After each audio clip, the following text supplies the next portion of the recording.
Hey there, this is New Mexico, Tsankawi National Monument, outside of Santa Fe, kind of close to Los Alamos. I visited here once before. It is really, really interesting. Pay entrance fee here. It is self-service, but I have the National Park's annual pass, which I highly recommend. It is $80 for 1 year, and I've used it so many times since I bought it about 6 months ago. The Tsankawi Trail. In the 1400s, Tsankawi was home to small groups of ancestral Pueblo people. Today, their descendants live in the nearby village of San Ildefonso. So there are really cool caves and ancient structures, ladders, and a nice hiking trail that goes about 1.5 miles loop. And so in this video that I'm going to be testing out the GoPro Hero 10 Black. However, I am not currently filming with the GoPro Hero 10 Black. I'm currently filming with the DJI Osmo Action, which is the camera that I switched over to 1.5 years ago. Have filmed almost all of my videos with it. No regrets at all. And so I thought that I would start off with the DJI to show the comparison, and I will switch over to the GoPro 10, which I just bought but haven't filmed anything with yet. But I kind of want to, for one thing, test out for myself how the new GoPro is comparing, especially with some of the new options for video quality, and also show you the difference between the two, why I switched, as well as talk about that right here. And this video is going to make or break the GoPro for me. Based on the footage here, then I will decide whether to continue with the DJI or go back to filming with the GoPro. I have used the GoPro over the past 1.5 years for random clips underwater. For one thing, because when you go underwater, then it oftentimes kind of messes up the microphone for a little while afterwards. And so when I'm filming for the day with the DJI, then I go underwater with the GoPro and I don't have the issue with the microphone. And then also I've used it for times when my batteries have run out on the DJI. And so some of the ends of some of my videos were filmed with the GoPro for that reason. But otherwise it has all been filmed with the DJI. Now, the main reason that I switched is because I was unsatisfied with the video quality of the GoPro, the way that it looks, the kind of oversaturated, distorted effect, and it was just bugging me. And so I was looking for another alternative, and the person that turned me on to the DJI was my friend Victor from Sweden, who had the DJI when I visited him in Thailand, and we filmed an interview with it, and I decided to give it a try after seeing that video, and I was very happy with it. Okay, here we have some of the caves. It is hard to tell what is natural and what was carved out. That is probably something modern. It looks like initials. And then, you know, no idea. It looks natural with the rock sticking out. And so you can see these look like they were carved out as, you know, footsteps. And then maybe that was natural, or maybe it was carved too. Not sure. But anyways, you can see the ladder here.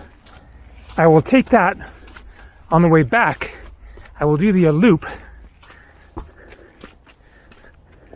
Actually, maybe I take it now. Yeah, I think so. And then there's more ladders up there. So let's get up here, and then I'm going to switch over to the GoPro and show the difference between the two. All right, nice view here on October 23rd. Fall is in full swing, winter on the way. So you can see the trail going along the edge there, and then it comes back up on top of that plateau, and you can see we're probably not very well with the camera, but there is a ladder up there as well. Okay, here we go, switching to the GoPro. All right, so one of the first things that you're going to notice, in addition to the video quality being different probably to some extent, is possible wind noise. So I haven't yet bought a wind protector device for the GoPro. I have one all the time on my DJI Osmo Action, and that makes a huge difference for filtering out that very annoying wind sound that can completely ruin a video. But I guess that is just going to be a bit of an issue for this video, and it will illustrate the importance of getting one of these wind protector devices. It is called a Wind Slayer, and you can get one that is customized for the various GoPros as well as the DJI Osmo Action on Amazon and probably elsewhere. I highly recommend it. I leave it on whether it's windy or not because it does not mess up the audio in terms of your voice, of hearing you, but it totally removes like almost all of that scraping wind sound, so recommend that. And so I am currently filming at 1080p 60 frames per second, and this entire video is going to be filmed at that rate because that is what I film at and that is what matters to me. Of course, there are all of the various options that come with the GoPros, and I'm not going to go through all of those shooting at 4K and 30 frames per second and all that, because that is not really going to make a big difference, especially for the purposes of this video. But there are a bunch of options that I want to see the differences between, and so I will be switching between various options in the camera and telling you what they are, what the difference is, and this will help me out a lot to decide whether to film more with the GoPro or just use it for more underwater shots. All right, more of the caves that I just have no idea. I mean, they certainly look kind of man-made, but they do not have the same scratch marks in Cappadocia, Turkey, for example, where there are tons of these caves. Then they have very clear etching, like scratch marks that make it clear. For one thing, they're also oftentimes square, but just the marks on the walls are just like really obvious that that was a man-made cave. But by the sounds of it, whether or not these are man-made or natural, then people were living in them. Pretty cool. I just find this cave lifestyle to be really fascinating. Just the idea of this very simple life, you could say. I mean, that is a very shallow assessment of what their lives were like, but living in a beautiful place like this with nice weather and not too much to worry about as far as like wild animals or natural disasters, or probably warring tribes sometimes, and finding food, I'm sure, was a daily struggle. But anyways, it just always kind of blows my mind to consider the civilizations that lived here, to go back in time in my mind and think of, there's your bed and you wake up in the morning and this is your view, and then you go out and you find some deer and maybe harvest some corn or whatever your life is. Just so different. Okay, let's try a different video quality here and see the difference. So there might not be a big difference between the last one and this one, but I'm now shooting at narrow mode instead of linear mode. The lens in the previous clip was set at linear, and so this is an important one for me to decide about, because I might prefer the narrow for less of the distorted look. I'm hoping that it's a more natural look, less of the distortion and the wide angle fisheye lens effect, which in the linear mode there is still a little bit of that effect on it, and so we'll see how this is looking, but this could be a good alternative. I think that the previous GoPros, or at least up until the 8, I never had the 9, did not have the narrow effect. Maybe I'm wrong about that, I forget, but we'll see how this looks as I walk back to the path. Actually, it looks like I can maybe just get up right up here. There's kind of steps, and start walking along the trail.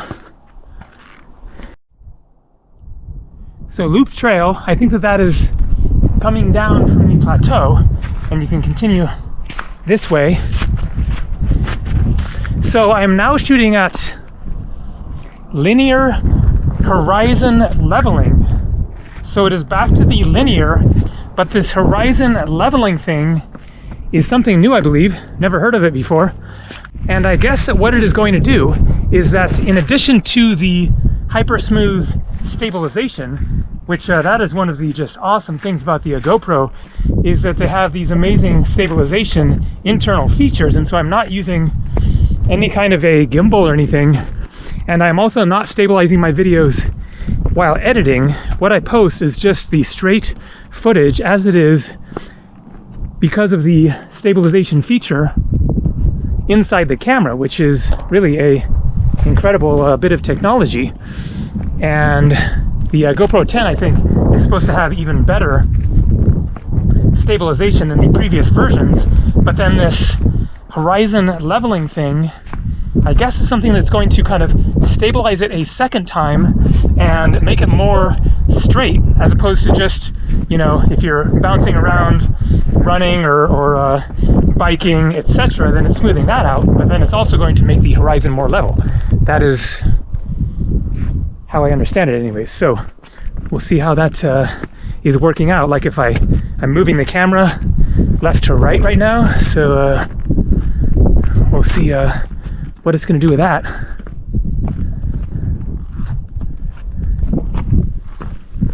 Okay, and I will now switch over to another function.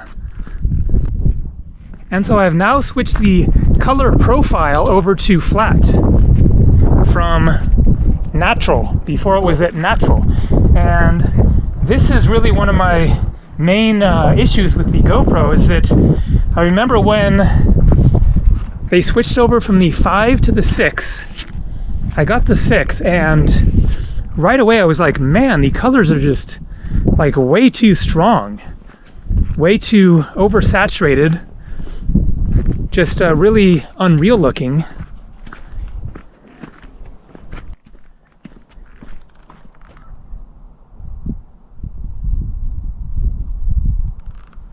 And so here the trail veers off to the left here. So after I got the GoPro 6 and discovered the oversaturation, then I actually switched over to filming at flat for a while. But that also was unsatisfactory because it's kind of flat looking. And so I don't think that this will be a setting that I leave it at. I think that this is more for people who are going to do color grading during editing, and so you do the flat and then you can do more of your own manipulation of the colors. So there is a cool cave up here, go check it out. So it is really too bad that it is not a better day for filming with brighter sunshine for testing out the various video settings here, because that would really make the distinctions more clear, I think, but it is what it is. So this one really looks like it must have been a man-made cave, and you can see much more clearly the markings from the carving out, and also obviously soot blackened on the ceiling from fires. Amazing. And steps going up there. Oh, I didn't see this cave the last time. Whoa. Oh man, this one is big. I mean, not huge, but whoa, like this is a totally, clearly man-made cave here. Awesome. This is a nice size. There's a smoke hole. Wow, like how many people lived in this place? You know, like a whole family of like 6 or whatever? Or quite possibly. Not gonna have much of a love life in here, unless it's just you and your newlywed. So I am now filming at linear, flat. However, it is now set at sharpness high instead of medium as before. And so maybe that is a nice counteracting effect to the flat profile, is to have the sharpness at high. Might not be a whole lot of difference from the sharpness medium, but maybe so. I just wanted to check out this other. Okay, that is not an entrance to a cave, so you know, what is that? Just a little shrine or something? And that right there, like, that is too small to, you know, live in or anything. Perhaps some of these are tombs. Reminds me a lot of Cappadocia. Different yet similar. Okay, let's switch it over really quick to flat, sharpness, low. Okay, this is linear mode, flat, sharpness, low. So it should be very kind of dull looking with not very much color or contrast.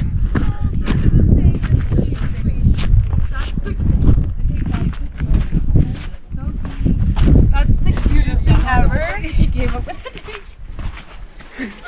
And I will mention that there's another reason why it's a good thing to have the wind protector device, is because it is also very protective of the camera itself.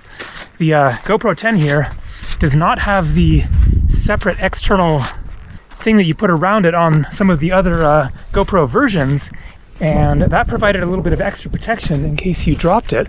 Whereas this thing, man, if I drop it on one of these rocks, it could be history. But I will also mention that the GoPro does have a wind reduction feature. It is on auto now, and so it should be sensing when there is wind and filtering out at least some of that, but it does not do as good of a job at all as the Wind Slayer. All right, some more caves. This one very shallow. Maybe it was deeper and got filled in, although there's rock right there, so maybe this was just a shallow one. Or maybe it probably goes down deeper like that.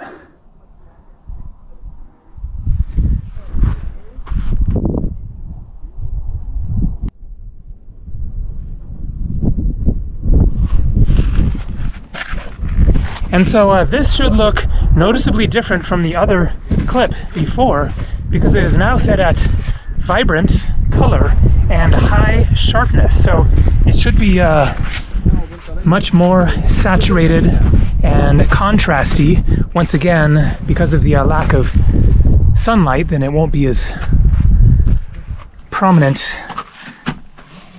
in terms of displaying the colors. Definitely man-made, carved-out cave. And again, it must have been deeper. Now the path goes down that way, I think. There's another path here. Hiya. Hello. Yeah, the path is this way. Oh, okay, this is the main path. Yeah, this is the one. Right on. So you usually just follow this crevasse thing. Gotcha. Yeah, that gets you all the way. Cool.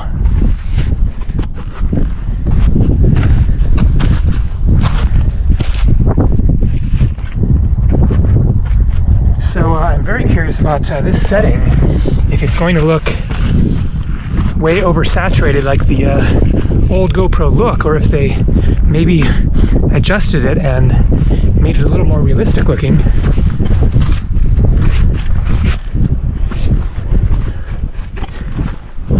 Alright, so now, this one isn't really necessary because it's nothing new, but let's try the various other angles of the lens.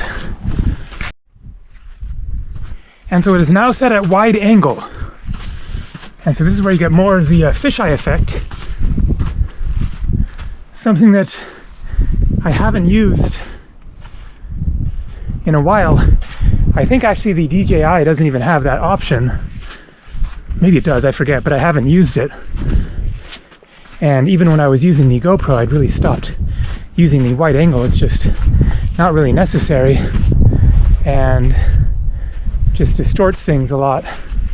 But sometimes, like a street scene in which there's just a lot going on, then it can be cool to use the wide angle, and then you catch more of the scene, and you can also get people and stuff going on without pointing the camera directly at them, because you have more of the, you know, frame to work with in terms of catching stuff going on in the field of view.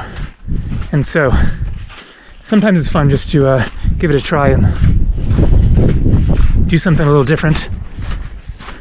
But it definitely distorts it a lot, and it seemed like it even was distorting the saturation and stuff more from what I recall. And so that's something I will be looking at in this one, is how much does the distortion get amplified by the wide angle effect, not only in terms of the fisheye, but also in terms of the video quality, the colors, the contrast, the general distorted look of the video. And now let's go one level further. And so it is now at 1080p, 60 frames per second, as were the previous ones, and a vibrant, high sharpness, and super view. So that is the change from the last clip, is from wide angle to super view, which is even wider angle. So a more kind of movie cinematic look to it.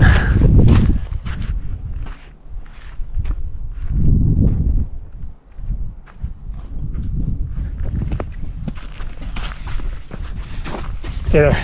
Hi. Hi. So, how is that looking like? Is that something that you would want to see in a video, other than just like some maybe, you know, end of the video landscape scene showing a beautiful view, something like this, like panning across it with a super view wide angle? But in terms of how like it distorts people and things, you know, like what does that look like?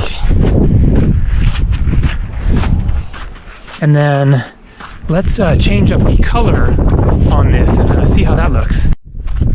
Well, now we have nice sunshine, and so that is going to totally change things just by itself. But I'm now shooting at super view with natural color instead of the vibrant, and medium sharpness instead of the high sharpness, and so it should look more realistic, less oversaturated and over contrasted.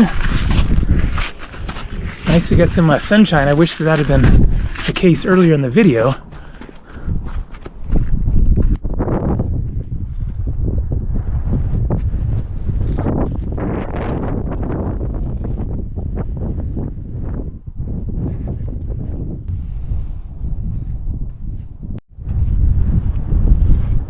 Alright, so it is now at narrow field of view and natural color and medium sharpness. And so this is a setting that I can imagine might be one that I want to leave it at for a lot of filming, depending on how that narrow field of view looks. But I think that might be a nice change from the linear. We'll see, depending on the scene perhaps. Actually, no, it is not at medium. That's right. The sharpness is at low. So natural color, low sharpness.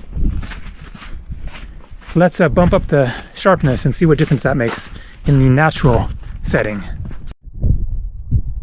So it's now at narrow with natural color and high sharpness. So this might be a good option for toning down the vibrant, but then amping up the sharpness, and see how the saturation and contrast is looking, because that is what's really going to make it or break it for me, is adjusting around those color settings and the sharpness. Basically that's it. Also the field of view, it will be either narrow or linear is what I will use mostly when I'm filming with it, but then it comes down to which of those combinations, switching around the color from flat to natural to the vibrant, and trying all of the combinations with the sharpness and see which one looks the most realistic, basically, because that was my problem with the GoPro, is just it had this very just oversaturated, just not very realistic looking video look to it. And also a bit of like sort of fuzz in the shadows. That was a big problem for me with the GoPro. Just kind of this little fuzziness and not clearly enough defined edges between the different colors and the different lightnesses, the darker parts to the lighter parts of the video. Something like that was just out of whack, in my opinion. Here's a pretty big one.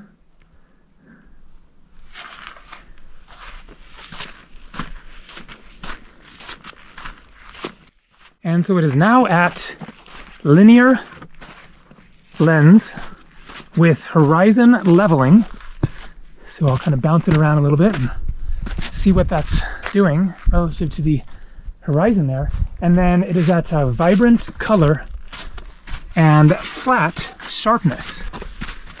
So I'm curious to see the difference between the vibrant color at flat and the flat color, or I mean vibrant color at low sharpness and the flat color at high sharpness, and see how that compares.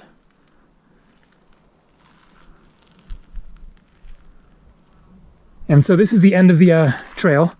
You're not supposed to go there. And then the ladder goes up, and then you go along the top of the plateau and then hike the rest of the way back and then end up back where you started. So let's get up to the top and try another setting. So it is still at linear with horizon leveling, but at flat color and high sharpness. And I will also mention that the battery level is currently at 42%. When I started filming, it was at like, I think 92%. And so it's gone down 50% in the course of everything that I've filmed here so far in this session here on this hike. And so if I am going to use this GoPro more regularly, then I will want to get a second battery, maybe a third. Apparently the old GoPro batteries do not work in the 10. Only the batteries from the 9 will also work in the 10. So the wind is definitely going to be more of an issue up here on the plateau. So we'll see how the wind reduction feature does in dealing with that. And so it is now at linear without the horizon leveling. It is still at flat color and high sharpness. The other difference is that I switched the stabilization from high stabilization over to boost. And so I don't know if this is the best example to notice any difference from the last one. We'll see.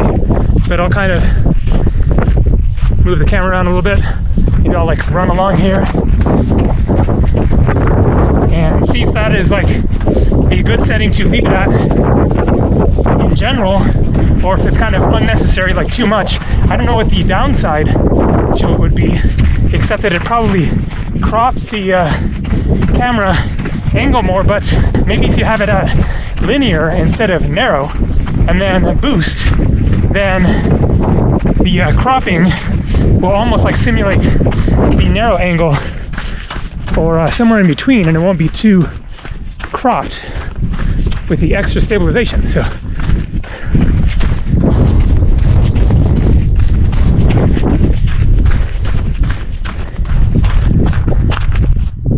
and so it is now at color natural, sharpness high,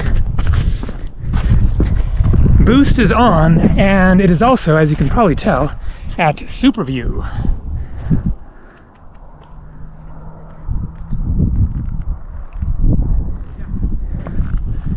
So let's see how this boost stabilization does at super view. That's pretty amazing. It can actually take the super view and like totally smooth that out. Like, wow, this thing has a lot of capability. So I'm really curious to see how all this looks, because I've only recorded a couple of just few second clips and looked at them on the camera. So this is all going to be a bit of a surprise to me as well.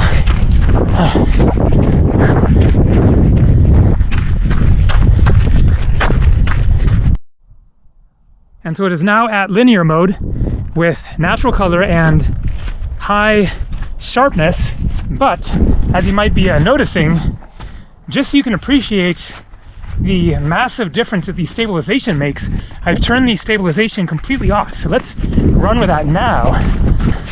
And so this is now more like the old days of the Olympus camera that I filmed so many of my videos with, that had supposedly stabilization. I think it did have just like a tiny little bit, but it was practically nothing. But with it completely off, then it is just like intolerable to watch. The way that it bounces around, I'm kind of exaggerating it a little bit, but you know, even if I say try a little bit to hold it kind of smooth, especially if you're walking or running or whatever, then it is just horrible. Okay, let's turn stabilization back on. So the stabilization is on, but it is only at standard. So there are actually 4 options on the GoPro 10 for the stabilization, depending on how much of the frame you want to keep, because whenever you stabilize it more, it crops in the frame more. And so it is now at standard. And so this is probably kind of like what the GoPro 5 or 6 is. You know, a bit of an improvement, but still pretty shaky. And then I'll show with the regular. Now at the higher stabilization, and that should be nice and smooth now. But I have to say that the lack of a case of some sort around the GoPro here really makes me feel like I could drop it easily, especially if I'm running or whatever. But either way, it's completely smooth, nothing to grab onto. And so especially walking along rocks or on a street, then one slip, drop it, and it is just going to smash. Like, it's probably not going to survive falling onto stuff like this from 4 or 5 feet up. And so that makes the Windslayer an even higher priority to make sure and get that. All right, I'm going to finish this up. So I meant to mention this at the beginning to give people a little hope for the future of this channel, is that I am making plans to go somewhere very soon outside of the US probably not a new country that I haven't been to before, but one that I haven't been to in a while and that I am really, really looking forward to, and should be really interesting, more of the budget travel style, and more exotic than places I've been previously. And so I haven't booked a flight yet, but I am probably going to in the next couple of days, and might even fly out of here like middle of this next week or end of the week or something like that. So stay tuned, lots more coming. See ya.